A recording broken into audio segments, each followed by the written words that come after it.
પશ્ચિમ કચ્છના ભુજ માંડવી અને મુન્દ્રા પંથકમાં મુશળધાર વરસાદ, વીજળીના કડાકા અને ભડાકા સાથે વરસાદ ત્રાટક્યો. આજુબાજુના ગામડાઓમાં પણ ભારે વરસાદ પડ્યા હોવાના સમાચાર મળે છે. રસ્તા પર પાણી ફરી વળ્યા.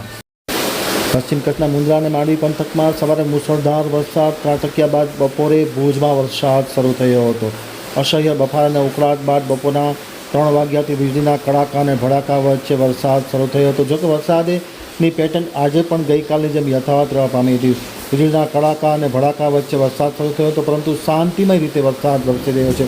પવનની ગતિ બિલકુલ ધીમી છે. પરિણામે આ વરસાદ છે એ ખાસ કરીને ખેતીવાડીને ઊભા પાક પાણીના ચિત્રને ખૂબ જ સારી મદદ કરે તેવું છે. ભુજમાં 3 વાગ્યે અસહ્ય ઉકળાટ અને બફારા બાદ વરસાદ ત્રાટક્યો છે. જોરદાર વરસાદ પડી રહ્યો છે. વરસાદના કારણે ખાસ કરીને નીચાણવાળા વિસ્તારોમાં પાણી ભરાયા છે. ST bus station, jubilee circle સહિતના વિસ્તારમાં પાણી ભરાયા છે અને ક્યાંક ને ક્યાંક જ્યુબિલી સર્કલ ઉપર પણ વરસાદ પડવાના કારણે ટ્રાફિક જામના દ્રશ્યો ખડા થયા છે અને વરસાદ ધોધમાર પડી રહ્યો છે.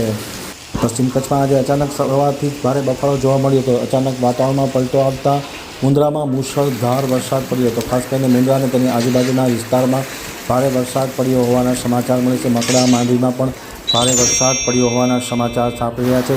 તો મોમાઈમોરા, માંડવી તાલુકાના મોમાઈમોરા ગામે પણ ભારે વરસાદ પડ્યો હોવાના અહેવાલ મળે છે. માંડવી તાલુકાના ગઢસીસા વિસ્તારમાં પણ સવારથી જ ભારે ગાજવીજ સાથે વરસાદ પડ્યો હોવાના અહેવાલ મળી રહ્યા છે. મુન્દ્રા તાલુકાના ભૂજપુરવાડી વિસ્તારમાં પણ વીજળીના કડાકા અને ભડાકા સાથે વરસાદ ત્રાટક્યો હતો. એ જ પ્રમાણે ગુંદાલામાં પણ વરસાદ પડ્યો હોવાના અહેવાલ મળે છે. ખાસ કરીને 11 વાગ્યાથી મુન્દ્રા અને તેની આજુબાજુના ગ્રામ્ય વિસ્તારમાં વીજળીના કડાકા ભડાકા વચ્ચે વરસાદ શરૂ થયો છે. અત્યાર સુધી વરસાદ ચાલુ રહેવા પામ્યો છે. સરેરાશ 2 ઇંચથી વધારે પાણી પડી ગયું હોવાના સમાચાર સાંપડી રહ્યા છે. નીચાણવાળા વિસ્તારોમાં પાણી ભરાયા છે. ગ્રામ્ય વિસ્તારમાં પણ ભારે વરસાદ પડ્યો હોવાના અહેવાલો મળી રહ્યા છે.